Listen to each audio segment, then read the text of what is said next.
ఈ ఒబెసిటీ గురించి ఈ మధ్యకాలంలో చాలా ప్రొసీజర్స్ వచ్చాయండి. అయితే మేము first German technology weight loss programs introduce చేసాం. ఆ జర్మన్ వెయిట్ లాస్ ప్రోగ్రామ్స్ ఏం చేస్తాయంటే బాడీలోని మెటబాలిక్ రేట్ని ఇంక్రీజ్ చేసి బాడీకి ఎక్కువ క్యాలరీస్ రిక్వైర్మెంట్ని పెంచుతుంది అనమాట. సో ఆ టైంలో బాడీకి ఎక్కువ క్యాలరీస్ మన ఫ్యాట్లో నుంచి మెల్ట్ అయ్యి మనకి ఎనర్జీగా కన్వర్ట్ అవుతుంది. దీని తర్వాత advance technology non surgical liposuction. ఇదేంటంటే నాన్ సర్జికల్ లైపోసక్షన్ సర్జరీ లేకుండానే ఒంట్లోని కొవ్వుని వెరీ ఈజీలీ బయటికి తీసుకొచ్చేస్తుంది. ఎలా అంటే సర్జికల్ ప్రొసీజర్లో చూసుకున్నట్టయితే ఆ సర్జికల్ ప్రొసీజర్లో అల్ట్రాసోనిక్ వేవ్స్ని లోపల కట్ చేసి పంపిస్తారు. అప్పుడు ఆ వేవ్స్ ద్వారా ఫ్యాట్ సెల్స్ అనేవి మెల్ట్ అవుతాయి.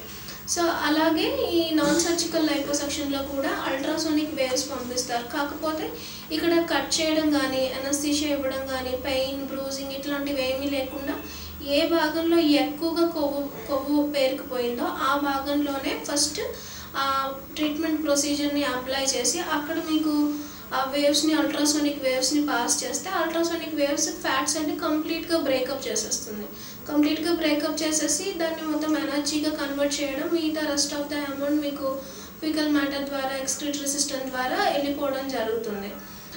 అయితే ఇందులో number of sittings patient body composition analysis చూసుకొని ఎన్ని సిట్టింగ్స్ పడతాయి. నార్మల్ పర్సన్కి అయితే 6 సిట్టింగ్స్ to 8 సిట్టింగ్స్ సరిపోతాయి.